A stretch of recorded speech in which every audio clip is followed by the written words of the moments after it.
กองประชุมครบคณะครั้งที่ 11 ของคณะบริหารงานศูนย์กลางภาคสมัยที่ 11 ได้ดำเนินมาแต่วันที่ 21 24 ตุลา 2025 นี้ได้ปิดลงด้วยผลสำเร็จอันจบงามที่สำนักงานศูนย์กลางภาคภายใต้การเป็นประธานของสหายทองล้นศรีสุริต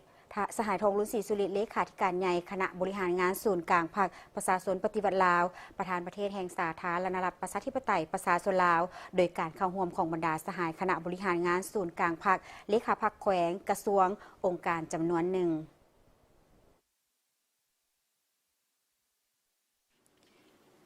กองประชุมครั้งนี้ได้ดำเนินไปด้วยบรรยากาศที่ฟดฟื้นปฏิบัติและด้วยความรับผิดชอบสูงกล้าเบิ่งปัญหาอย่างกงไปกงมามีประชาธิปไตยเฮ็ดให้ปัญหาต่างๆที่ยกขึ้นในวาระกองประชุมได้รับการอธิบายและมีความเป็นเอกภาพกันสูงทางด้านทัศนะและการชี้นำการจะตั้งปฏิบัติตัวจริงต่อไปคณะบริหารงานศูนย์กลางภาคได้ตีราคาอย่างสังรวมว่าในปี 2025 สภาพการภาคพื้นและสากลมีการผันแปรไปอย่างต่อเนื่องซับซ้อนส่งผลกระทบและเกิดมีสิ่งท้าทายทดสอบหลายด้านต่อกับการพัฒนาเศรษฐกิจสังคม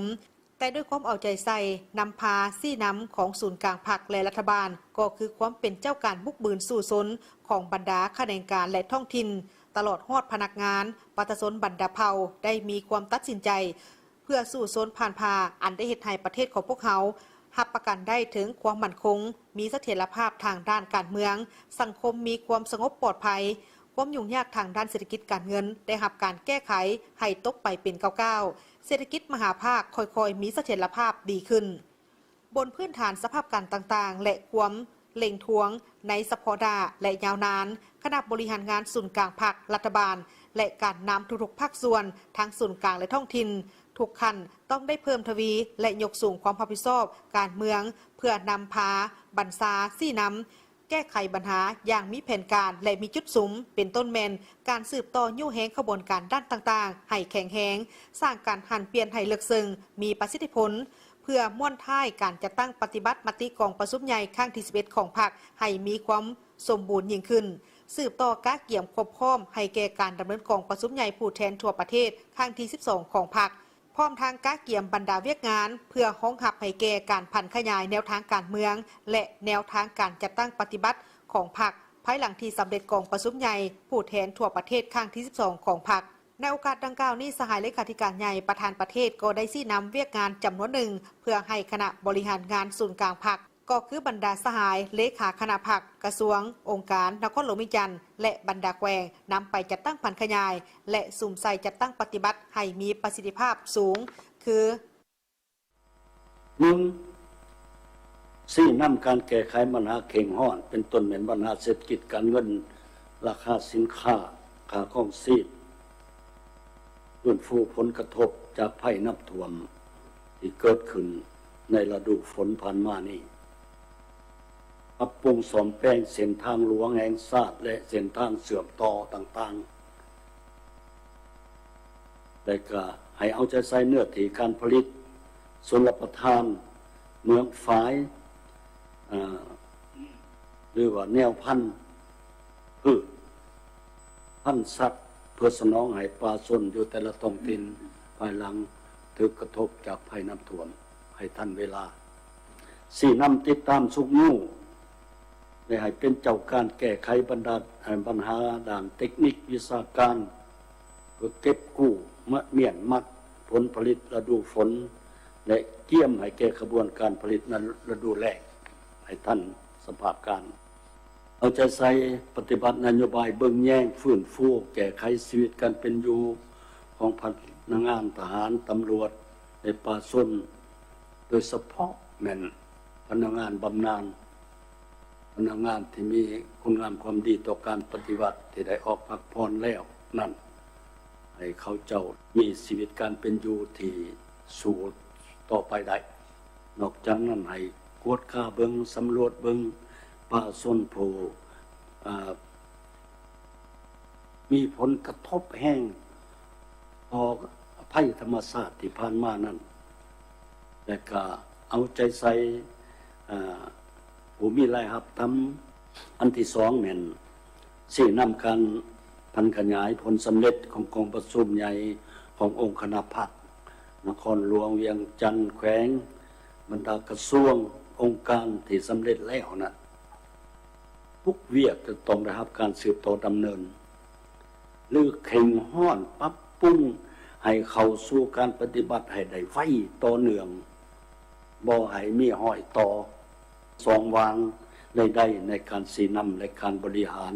เวียกงานอยากให้เอาใจใส่ตื่มในการพันขยายโดยเฉพาะมันขันแขวงขันเมืองอยากให้เอาใจใส่ปรับปรุงกลไกระบอบการนำภาษีนำแบบแผนการเฮ็ดเวียก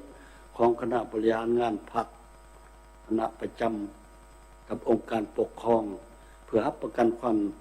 ถูกต้องของตัวโรงเรียนแก้ไขปัญหาให้ท่านการบ่ศึกษาบ่หนิ่งกันมอบให้คณะจัดตั้งศูนย์กลางพรรคอวดเบิงแล้วก็สมทบภาคส่วนเกี่ยวข้องอวดตื่มถ้าจำเป็นควรออกนิติกรรมเพื่อจัดตั้งปฏิบัติให้ท่านกับสภาพการก็ควรออกอยากให้เป็นเอกภาพกันอยู่ในทั่วประเทศนี่แหละอันที่3แม่นให้เสียน้ำกวดขึ้นผลการปรับปรุงกองจักการจัดตั้งภายหลังโฮมเข้ากันตั้งอยู่ศูนย์กลางและท้องถิ่นอันใดบ่ทันถูกทิศอันใดมันยังเกะกะอยู่อันใดมันสร้างปัญหาเพื่อมันบ่ทันโรงเรียนบ่ทันกระทัดรัดเหมือนเด็ดเดียวแก้ไขให้ตกประกันกองจักให้มันกระทัดรัดมีคุณภาพมีประสิทธิภาพในการขับเคลื่อนการปฏิบัติหน้าที่การเมืองให้แต่ละการจัดตั้งซี่น้ำการกาเกี่ยมหอบด้านกองประชุมใหญ่ข้างที่12ของพรรคบรรดาอนุกรรมการต่างๆคุณเขียวสืบต่อจัดตั้งปฏิบัติบรรดานาเวียกของตนเป็นต้นปรับปรุงบรรดาเนื้อในเอกสารต่างๆการกาเกี่ยมด้านโค้งประกอบบุคลากรเป้าหมายเข้าร่วมกองประชุมการกาเกี่ยมบอนประชุมการประดับประดางบประมาณการป้องกันและอื่นๆให้รับประกันความปลอดภัยและผลสำเร็จอย่างจบงามซี่น้ำการกาเกี่ยมกองประชุมครบคณะวิสามัญของคณะบริหารงานศูนย์กลางพรรคสมัยที่11เพื่อดำเนินชีวิตการเมืองหมดสมัยของคณะบริหารงานศูนย์กลางพรรคก็คือบุคคลกรรมการศูนย์กลางพรรคสมัยที่11ที่ยังประจำการสืบต่อซี่น้ำการกาเกี่ยมดำเนินกองประชุมสมัยสามัญเทื่อที่10ของสภาแห่งชาติสุดที่9และการกาเกี่ยมด้านต่างๆให้แก่การเลือกตั้งสมาชิกสภาแห่งชาติสุดที่10และสมาชิกสภาปฏิชนขันแขวงสุดที่5สืบต่อซี่น้ำการเฉลิมฉลองวันสำคัญของพรรคของชาติเป็นต้นวันสถาปนาสาธารณรัฐประชาธิปไตยปฏิชนลาวครบรอบ50 ปีวันเกิดประธานไก่สนพรหมวิหารครบรอบ105 ปี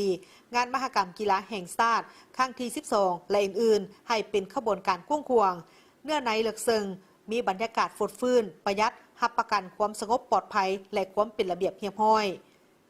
ในตอนท้ายสหายทองลุ้นศรีสุริตได้แสดงความเสื่อมั่นและเรียกร้องบรรดาสหายกรรมการศูนย์กลางพรรคบรรดาสหายเลขาคณะพรรคกระทรวงองค์การและท้องถิ่น